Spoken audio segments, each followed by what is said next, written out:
자, 법원의 결정입니다. 자, 규칙 55조.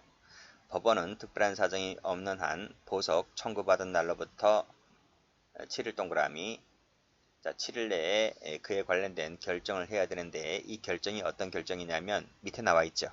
청구 기각 결정이든 밑에 보석 허가 결정이든 이 두 개 중에 하나는 해야 됩니다. 그 기간이 7일이라고 하는 것을 알아두시고, 7일은 색깔칠합니다.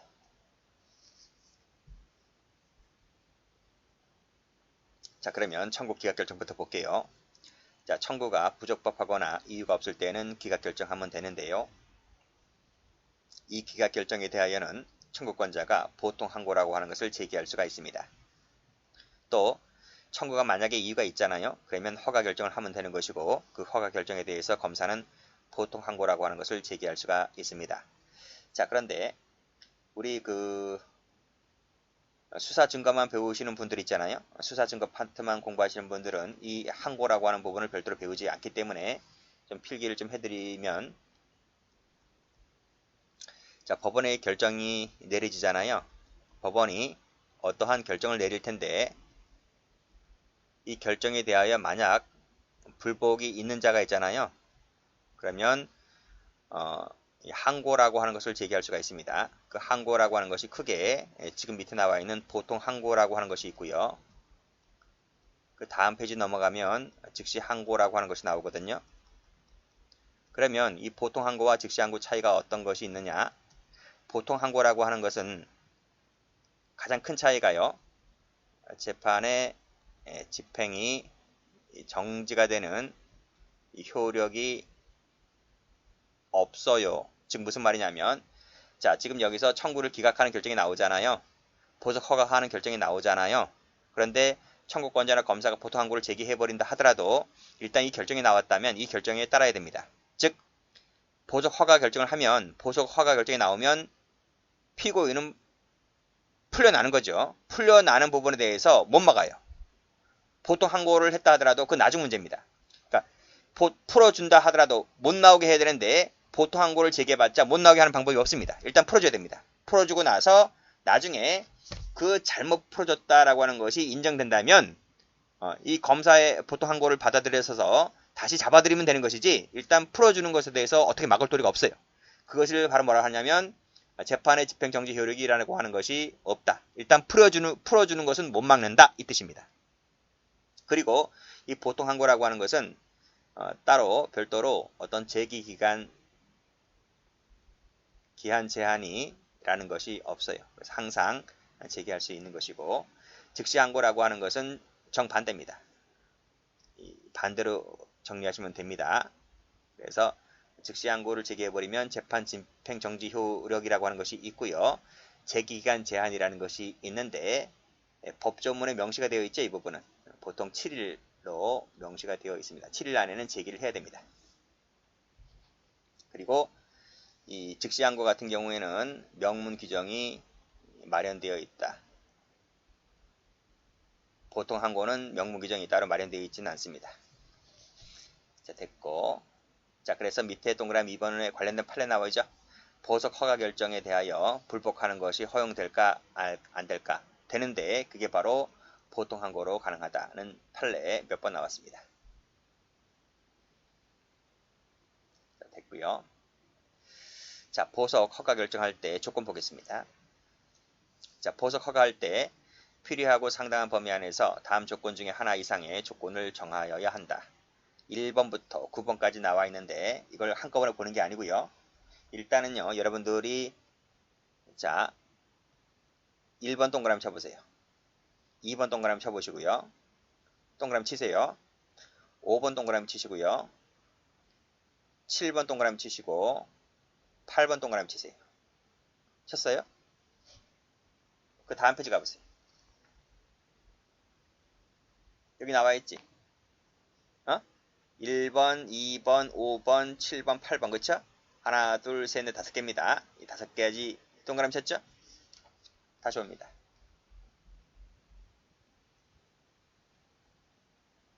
자, 볼게요. 자, 출석하고 증거를 인멸하지 않겠다는 서약서를 제출하라. 서약서입니다. 서약서 제출해라. 보증금에 해당하는 금액을 납입할 것을 약속하는 약정서를 제출해라. 피고인 아닌 자입니다. 아닌 자, 즉 제3자죠. 제3자가 작성한 출석 보증서라고 하는 것을 제출해라. 또 7번 피해자의 권리 회복에 필요한 금전을 공탁하거나 아니면 담보를 제공해라. 밑에도 보증금을 납입하거나 담보를 제공해라. 안 하면 지금 동그라미 쳤지? 서약서 제출해라. 안 하면 약정서 제출해라. 안 하면 출석 보증서를 제출하거나 공탁하거나 담보 제출해라. 안 하면 어떻게 될 것 같아요? 보석 허가 안 내줍니다. 아시겠습니까? 안 내준다고. 그래서 다시 한번 와보시면 지금 방금 봤던 1, 2, 5, 7, 8번은 이행을 한 후가 아니면 집행하지 못한다. 즉 선이행해라. 먼저 이걸 이행하면 내가 나중에 너 석방시켜 줄게. 안 하면 석방 안 시켜주지. 그래서 자 1, 2, 5, 7, 8번은 피고인에게 작위 의무를 부과하고 있는 거예요. 자기가 먼저 알지. 먼저 행동을 요구하고 있다고. 이거 해라. 안 하면 석방 안 시켜준다. 자 그러면 자 CF 나머지 거 있지. 나머지 거가 뭐지? 여기 빠진 거 적으면 되잖아. 3호 4호 6호 9호 그치? 땡땡 이것은 피고인에게 부작입니다. 부작위. 부작이라고 하는 것은 뭐뭐 하지 마라 이거야. 이거는 뭐뭐 해라 이거고. 이거는 뭐뭐 하지 마라. 부작위 의무를 부과하고 있습니다. 부과하고 있고 그 말은 내가 먼저 선석방 시켜줄게. 내가 먼저 선석방 시켜줄게. 그리고 뭐뭐 하지 마라고 하는 것을 후 이행해라. 이겁니다. 그치 다르지? 여기는 선석방 후 선이행 후석방이지만 여기는 선석방 후이행이야. 그러면 그 부분 읽어보겠습니다.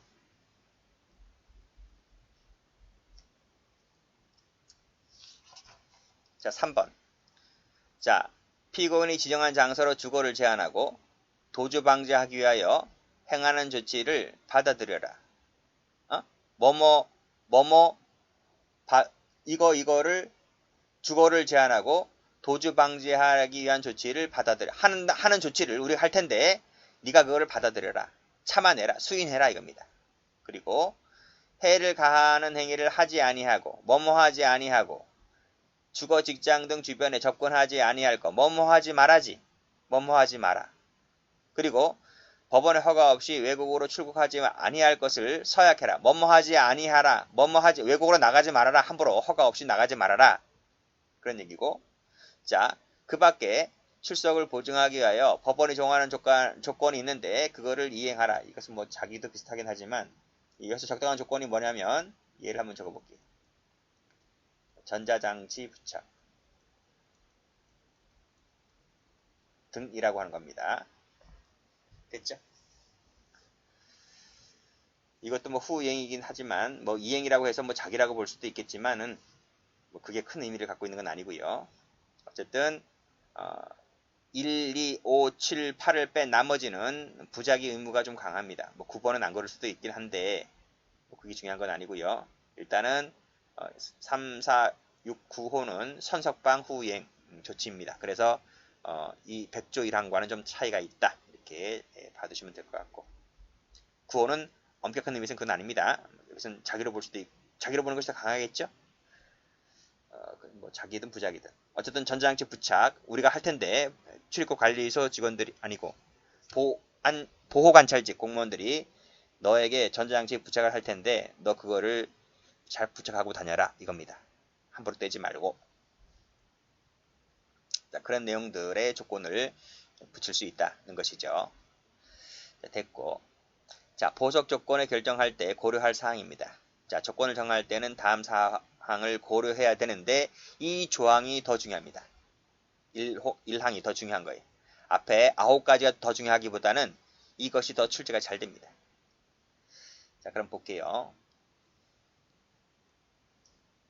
자, 다음 사항을 고려해서 정하는데 일단 범죄의 성질을 파악하겠지. 그 성질이 뭔지 알지? 이게 절도인지, 강간인지, 살인인지, 그치? 마약인지 이런 성질을 따져서 해주고 말 거지. 이런 성질도 파악을 하지 않겠나요? 않을 건가요? 그렇잖아요.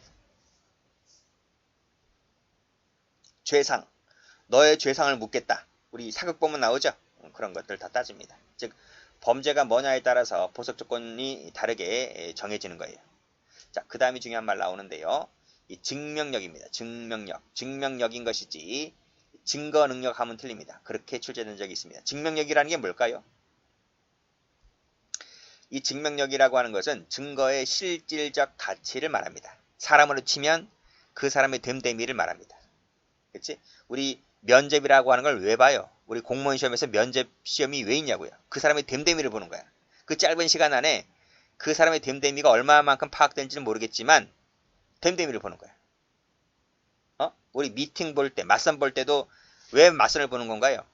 그치? 그 사람의 됨됨이를 보려고. 근데 그 됨됨이라고 하는 것이 한 번 보면 알겠나? 적어도 3번 이상은 봐야 되지 않나? 근데 어쨌든 증거 능력이 아닌 증명력이라고 하는 부분을 기억을 해두시고 이 부분 색깔 칠할게요. 증명력이다. 그리고 전과, 성격, 환경, 자산도 봅니다. 자산. 돈도 어쨌든 보석금을 내고 나가는 것이기 때문에 자산이 없으면 아무리 이 사람이 뭐 성질이 좋아도 범죄가 양호하고 그치? 사람의 됨됨이가 좋아도 돈이 없으면 못 나갑니다. 자산 능력을 봅니다. 피해자에 대한 배상 등 범죄 후의 정황이 관련된 사항도 봅니다. 그치? 배상을 했는지 안 했는지. 배상을 안 했다면 공탁금을 걸고 나갈 수 공탁금을 걸어라. 그럼 너 보내줄게 라고도 할 수 있는 거잖아요. 그래서 배상 등 범죄 후 정황에 관련된 사항도 고려합니다. 여기서는 뭐 피해자에 대한 관계는 아니에요. 배상에 관련된 부분이지 피해자에 대한 관계는 아니다. 뭐 피해자가 뭐 친인척이면 뭐 내보내주고 아니면 안 내보내주고 뭐 그런 것입니까? 그런 건 아니죠. 그래서 돈 문제가 3번하고 4번에 나와 있습니다. 자, 1, 2, 3, 4를 묶어보시고 잘 좀 숙지를 해두세요. 자, 그리고 자금 능력, 자산 정도로는 이행할 수 있는 조건을 정해야 되는 거지 이행할 수 없는 조건을 정할 수는 없는 것이지. 이게 무슨 뜻인지 아세요? 이 사람 재산이 1,000만 원밖에 없습니다. 그런데 공탁금 1억 내라. 아니 이게 말이야 뭐야. 이행할 수 없는 걸 법원에서 걸면 되겠어요? 안 되겠어요? 안 되는 거죠. 그러니까 그 사람의 능력에 맞게끔 거는 거지 능력도 안 되는 사람에 대해서 몇 억을 내라고 할 수 있는 것은 아닙니다. 그런 정도로 이해하시면 될 것 같고. 자, 다음. 자, 102조 1항이죠. 자, 직권입니다. 직권 검은색 동그라미. 다음 신청 동그라미. 자, 직권이나 신청에 따라 결정으로 피고인의 보석 조건을 변경할 수 있습니다. 자, 이것도 시험 나온 적이 있습니다. 보석 조건 변경이 가능합니다. 즉, 보석 조건은 변경 안 된다 하면 틀려요. 가능해요. 이것도 알아두시고 기출입니다. 그리고 일정 기간 동안 당해 조건의 이행을 유예할 수도 있습니다. 자, 그런데 여기서 신청권자를 잘 보셔야 돼요. 신청권자에는 청구권자의 신청인 것이지 검사는 아닙니다. 검사는 청구권자 안 들어와요. 그 점 상식으로 파악을 해두시고 그래서 검사 또는 청구권자 하면 틀려요. 검사는 그 뒤에 배우겠지만 다음 페이지 가보세요. 다음 페이지 보면 취소 나와야지. 취소에는 들어와. 취소에는 검사가 청구권자 들어옵니다. 취소를 해달라고. 검사가 잡은 사람이기 때문에. 근데 취소권자에는 검사가 들어오지만 청구권자에는 검사가 안 들어와요. 됐고. 다음. 변경 통지네요. 자, 만약 보석의 조건을 변경했잖아요. 그리고 유예를 했잖아요. 그러면 그 취지를 검사에게 지체 없이 통지를 해줘야 합니다. 다음, 영장 효력이 소멸된 때에는 보석 조건은 그 즉시입니다. 효력을 상실합니다. 그리고 만약 보석이 취소가 되었다 하더라도 똑같습니다. 그 말은 즉시 그 효력을 상실합니다. 그 얘기입니다. 자, 다만 나와 있는데 그건 중요하지 않고요. 여기까지만 받으시면 되겠습니다. 영장 효력이 소멸했을 때 또는 보석이 취소가 되었을 때 보석 조건은 그 즉시 효력을 상실한다 까지만 받으시면 될 것 같고, 굳이 8호는 몰라도 됩니다. 자, 1항, 2항 출제가 좀 많이 됐습니다. 다음 보죠. 보증금 봅니다. 보증금은 검사에게 납부하는 거예요. 그리고 현금 납부가 원칙이긴 한데 예외가 있습니다. 그 예외가 여기죠. 유가증권이 뭔지 알지? 엄수표를 말합니다. 또는 보증서로서 가름할 수도 있습니다. 됐고, 자, 2항. 보석 청구권자 이외의 자에게 보증금 납입을 허가할 수 있습니다. 제3자죠. 즉, 이 말은 보석 청구권자가 꼭 돈을 내야 하는 것은 아니죠. 물주는 따로 있을 수가 있습니다. 다음, 자, 관공서 등의 조치를 의뢰하는 조문 보겠습니다. 법원은 보석허가 결정에 따라 석방된 피고인이 보석 조건을 준수하는지 아닌지를 관공서나 그 밖의 공사단체에 조치를 취할 것을 요구할 수가 있습니다. 이 보석 조건을 준수하는지 안 하는지가 법원이 어떻게 하냐? 법원이 모르지. 그렇잖아요. 그러니까 경찰서라든지 그런 관공서에 이 친구가 이 조건을 지키는지 안 지키는지 너네가 좀 봐봐라, 감시 좀 해라, 이렇게 요구할 수도 있는 거예요. 그런 조문입니다. 자, 밑에 제재가 출제가 잘 되죠. 자, 중요한 조문입니다. 여기 3항 체크, 4항 체크. 그 다음 페이지도 1항 체크, 2항 체크 두 가지를 비교해서 꼭 정리를 해두세요. 출제가 무지 잘 됩니다. 자, 보겠습니다. 법원이 피고인이 정당한 사유 없이 조건을 위반하잖아요. 그러면 결정으로 피고인에 대하여는 과태료입니다. 과태료 동그라미. 감치입니다. 감치 동그라미를 부과할 수 있습니다. 결정이란 말은 직권이란 얘기죠. 직권으로 과태료를 때리거나 감치를 때릴 수가 있습니다. 그런데 이 결정에 대해서는 즉시항고 동그라미, 즉시항고를 할 수가 있습니다. 제가 즉시항고 말씀드렸지? 이 즉시항고를 걸어버리잖아? 그러면 집행이 정지가 됩니다.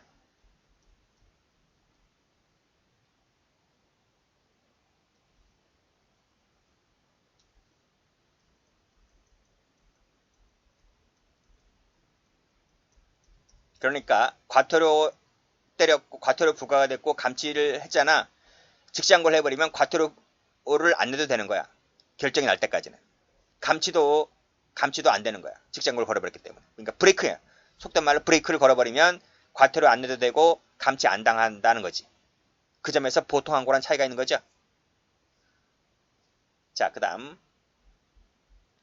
자, 5호 조건을 위반했을 때는 5호가 뭐냐면요. 5호가 앞에 찾아보면 나와 있어요. 제3자의 출석 보증서입니다. 봐봐요. 이거지. 5호지. 피고인 아닌 자, 제3자지. 제3자가 작성한 출석 보증서를 제출할 것. 그치?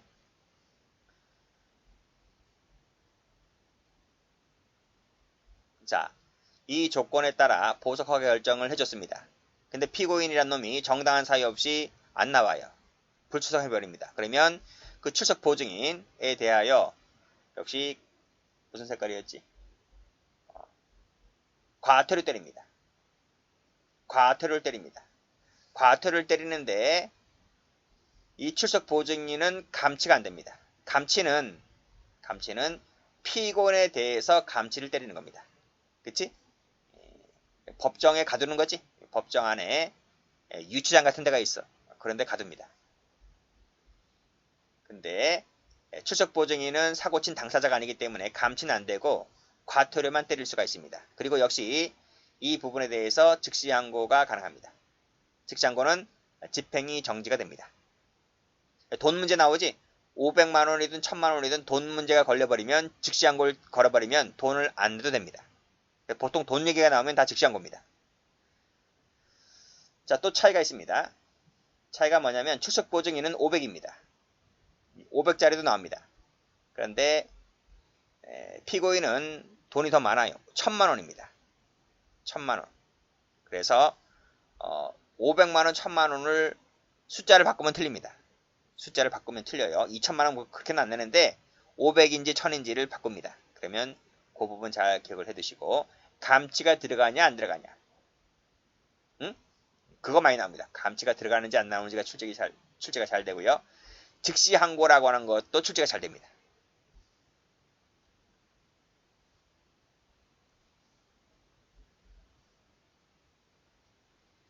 꼭 좀 기억을 해두세요. 출제가 잘 된다 했어요.